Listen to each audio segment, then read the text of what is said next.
Welcome to this edition of SCF On Campus. I'm Daisy Vulovich, your host, and in today's program we're going to learn about one of the unique programs and services that SCF offers to our community.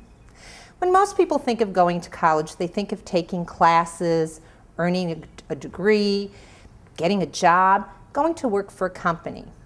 But there are those of us who've got a dream of owning our own business. And to that end, SCF has some dream makers on campus that can help you realize your entrepreneurial pursuits. In today's show, we're going to learn about the Small Business Development Center at SCF, or SBDC. It consists of 3 full-time instructors and certified business analysts who can help you realize that dream. So we're going to take a look at what the dream makers have to offer you in today's show. So let's go meet our dream makers at SCF.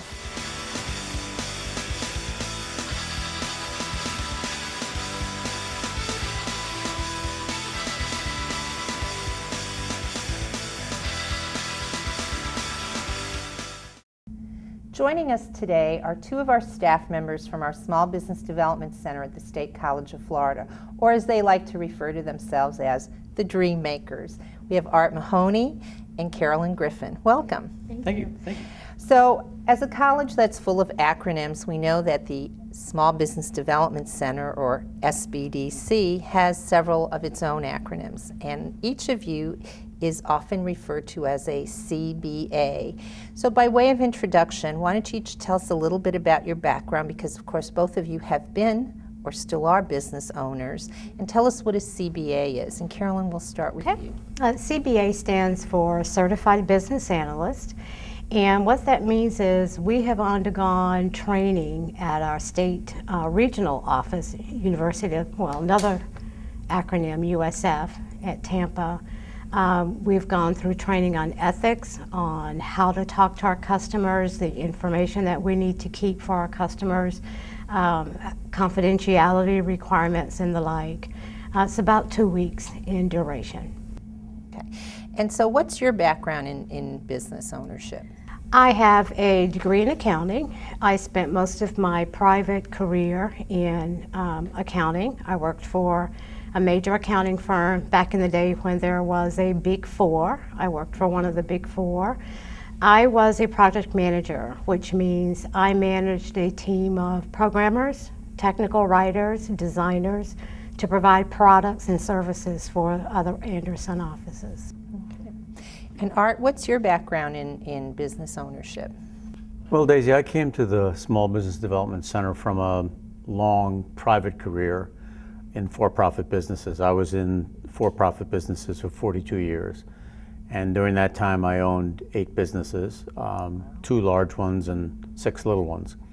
And so when the time came to be a certified business analyst, I was, felt experienced enough to be able to talk to people about why they would want to start a business and the steps that they take to get it started. So my background basically is in the for-profit sector.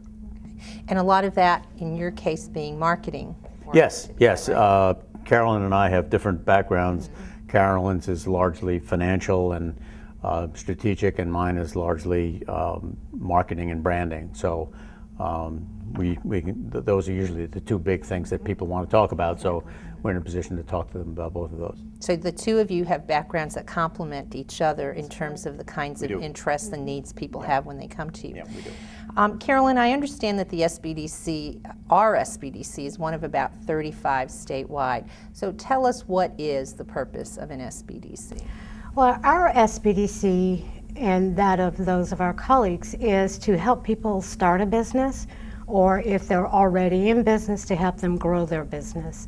We are part of a 10-county region. As I mentioned, our headquarters is the University of South Florida, Tampa. We extend, the region extends north from Pasco County, east to Bartow, Polk County, and south to Sarasota County.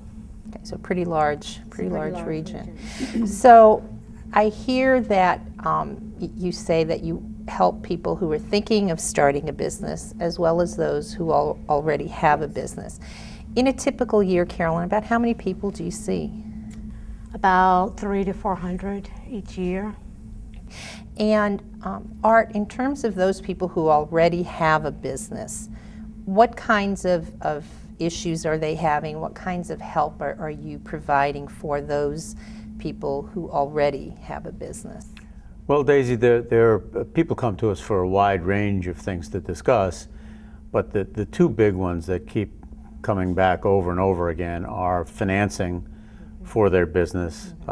They need to acquire capital, operating capital for some reason, or they have, particularly since we've been counseling during the recession, there's been a lot of talk about people looking for more demand and more customers and more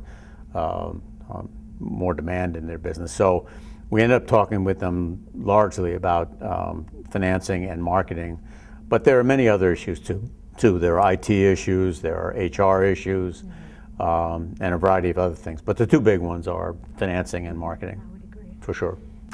How do you all work with the local chambers or economic development organizations? Because I would think that for many, a current business owner, that's probably the network that they're most familiar with. So how do you interface with those groups so that the word gets out that you're here too to help them? Right, that is correct. We provide free startup workshops at the local chambers. And what a startup workshop is a 2-hour discussion about what it takes to start a business. Do you have the right mindset? We talk about licenses and regulations. We provide those free of charge, and it works out really well because the chamber takes the reservations. So as people come into their office to have or to ask any small business questions, they're able to say when those workshops will be held. So we provide those at the Sarasota Chambers, the Manatee Chamber, and Venice Chamber. And the Venice Chamber. Thank you. Okay. So one of the things that I hear you saying is that people don't necessarily have to come and find you on campus, that you are out in the community.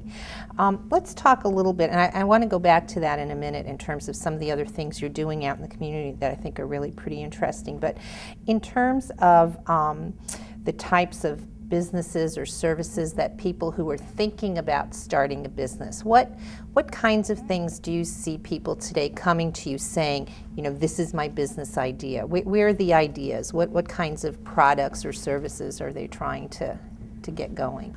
Well, I hear of anything from a floating casino on Sarasota Bay to a cleaning business or restaurants. So they really go throughout the whole gamut.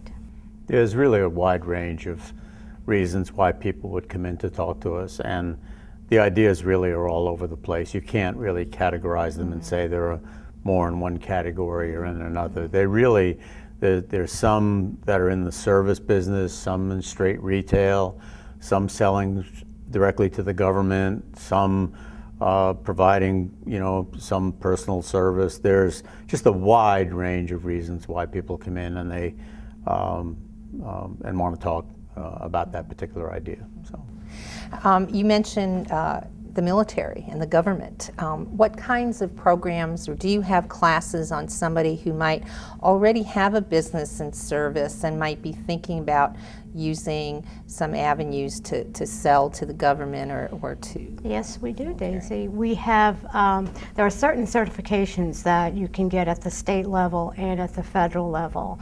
If you're a woman-owned business, if you're a minority-owned business, or if you are a service-related disabled veteran, there are programs out there for each of those categories.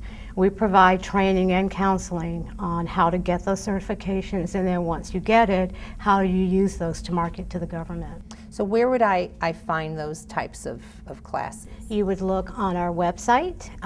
You can look at any of the brochures that we have scattered out throughout the community.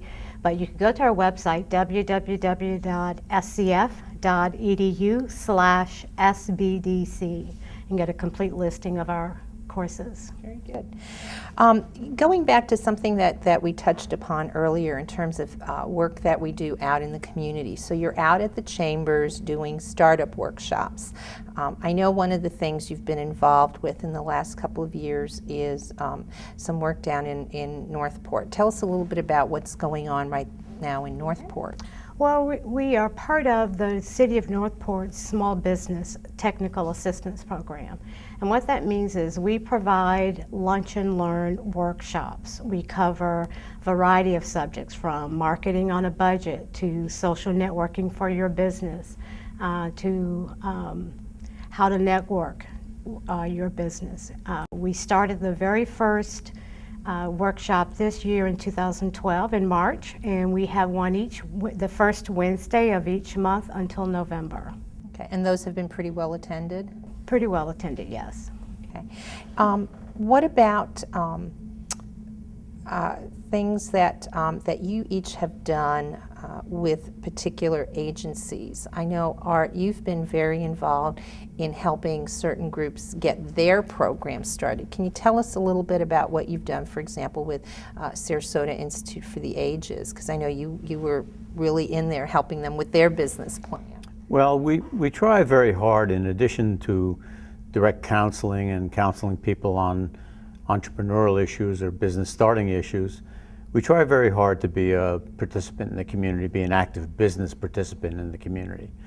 And so we reach out to the community and we participate with the community on a variety of things. I spend a great deal of time working with SCOPE, which is Sarasota County Openly Plans for Excellence, and they have a project called the Institute for the Ages, which is a large aggregated institute that will address a wide range of aging issues. So we've participated with them on that. We participate with an organization called ITN Sarasota, which is the Independent Transportation Network, which is a volunteer organization that provides rides for seniors that need a ride, seniors who stop driving. So both Caroline and I try and get out into the community and participate and be active members of the community in addition to business advocates. So we see that as our role and we enjoy it, and that's what we do. Very good. I noticed in some of the literature I was looking at this morning that we've got a program coming up, Marketing on a Budget, as a free business workshop with the City of Sarasota and in North Sarasota. What kinds of things have you been doing in North Sarasota? We're doing a couple things in North Sarasota. This is the workshop that you mentioned is the last of 4 workshops that we provided at lunchtime to the community. We started out with making your business legal. We've covered women and minority certification. And marketing on the budget is the last one that we'll cover. In addition to the workshops, we're also providing training with our CEO program. CEO stands for Community Entrepreneurial Opportunity. The CEO program is an 11-week program that provides potential business owners with all the tools they need to write a business plan. Our goal is at the end of the 11-week series, they'll have a business plan ready to start their business or to take it to a lender for financing. So in terms of the kinds of things that people need when they're looking to either start a business or looking to expand a business, there's a 4-letter word I've heard each of you say, and that's plan. How important is that business plan in moving forward with either making your dream a reality or growing that dream once it's become a reality? Well, we think it's critical. I think Carolyn and I both think that a plan is critical, and actually the statistics back that up. The statistics from the SBA show that people who do a plan succeed at a 10 times higher rate than people who don't. So there's a very, very good motivation to do a plan, but people get frightened about doing a plan, and then they think it needs to be very complicated and long, and it really does not. It doesn't have to be long at all.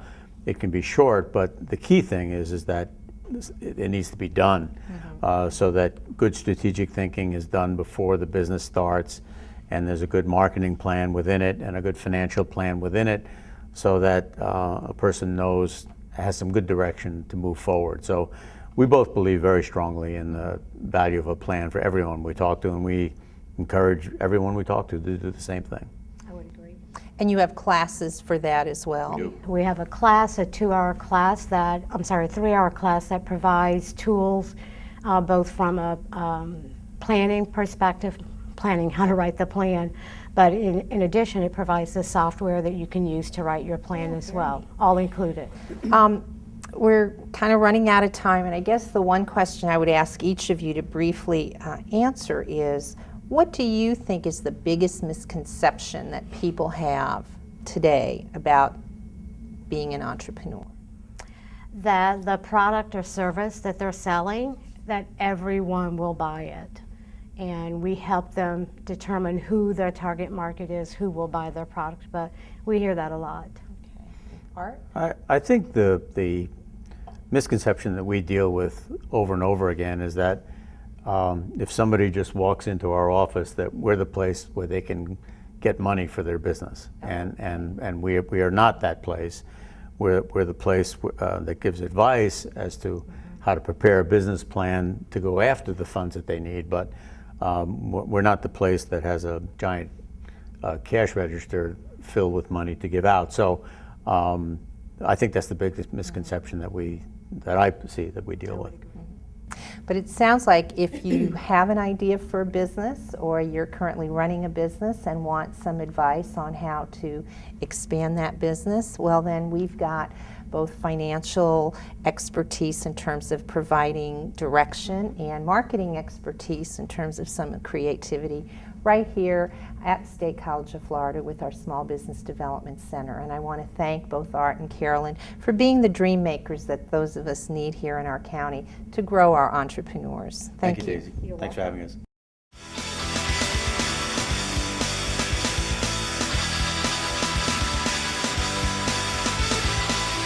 Hello everyone, I'm Art Mahoney. I'm a certified business analyst with the Small Business Development Center at Lakewood Ranch. And we're here with our guest, Richard Rogers, to follow up with Richard and talk about some of the services that Richard has received from the Small Business Development Center, and to find out exactly how the center works with people who come in to discuss business issues. Richard, nice to have you here. Thank you. It's great to be here. Yeah, it's glad you're here. Richard owns Comfort Care of Venice, which is a home health care business, and I thought we'd start, Richard, by tell us a little bit about the business. What is it about? What is Comfort Care? How does it work? And how long have you been in business? We just celebrated our 4th birthday. Good for you. And we provide companion care as well as personal care through home health aides, certified nurse assistants, in private homes, independent living, even assisted living. Right. I imagine there's a significant demand for that in Venice. A tremendous demand, yes, Okay. it is.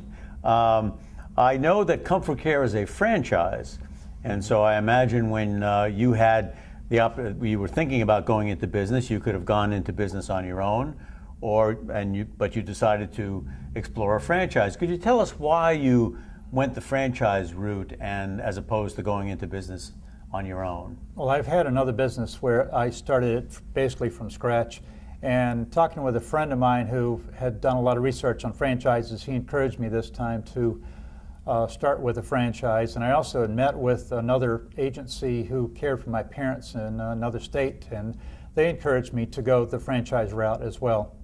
How would you say that it's turned out for you? What's your assessment of how it's worked out? Well, there are pros and cons with that. Obviously, you pay a franchise royalty as well as you pay a franchise fee.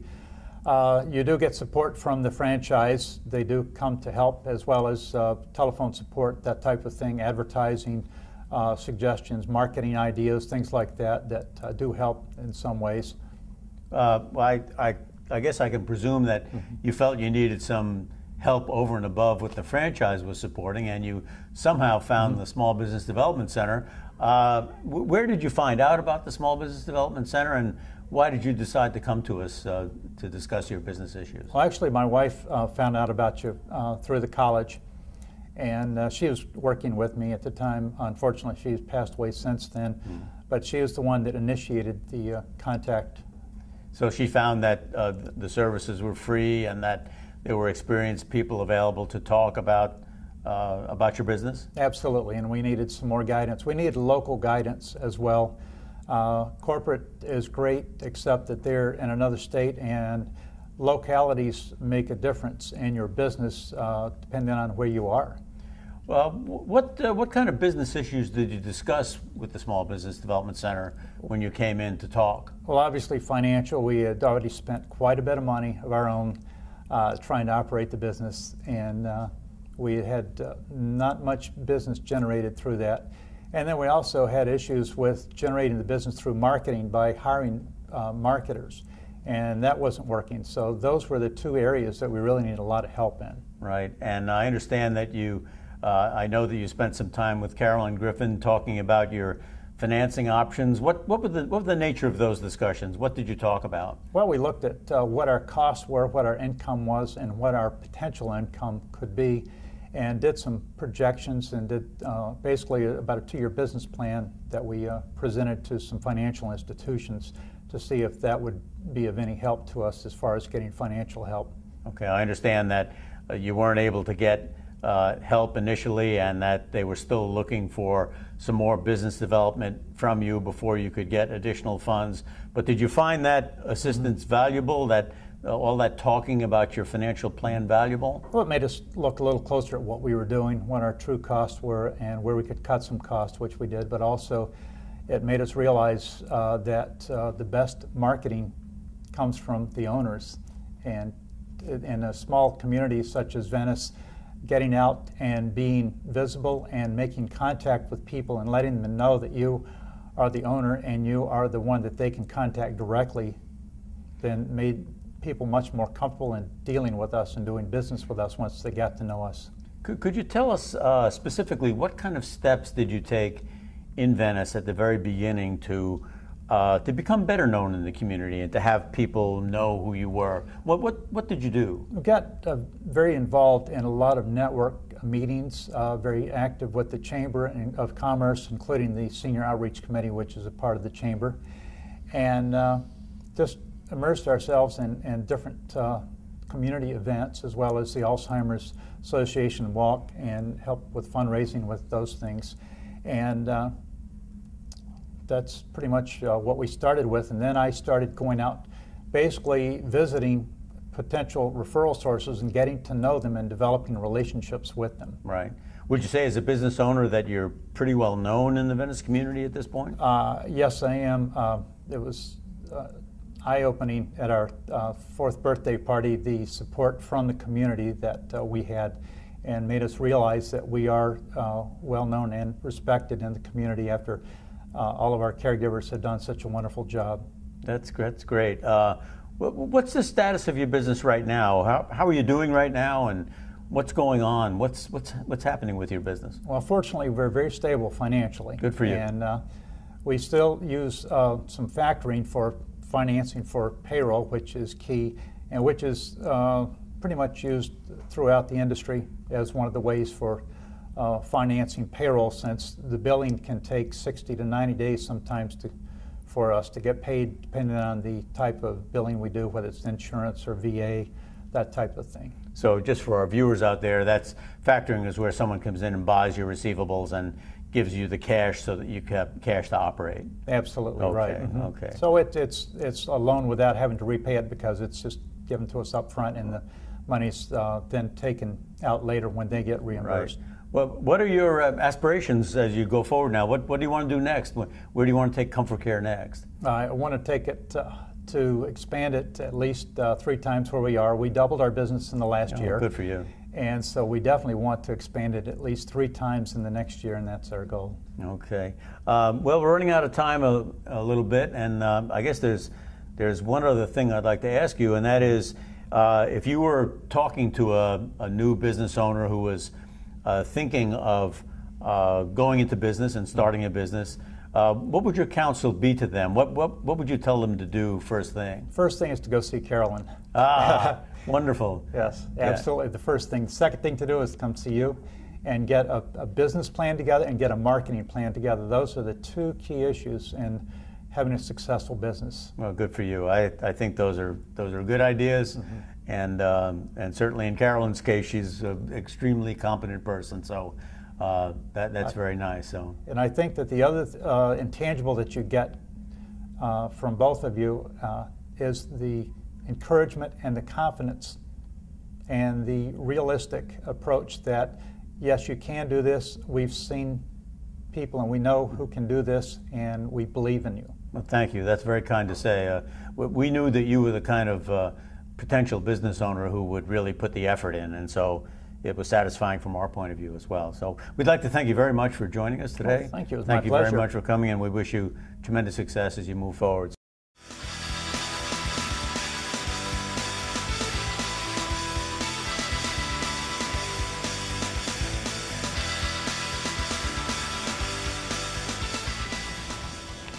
Well, that wraps up another edition of SCF on Campus.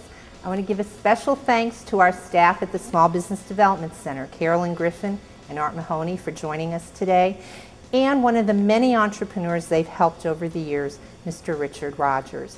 I hope you've had a chance to see that SCF is more than just traditional classroom training, but that we offer a wide array of services out to the business community in our efforts to help economic development. Thank you so much for joining us today, and we hope to see you next time on SCF on Campus. I'm Daisy Volovich.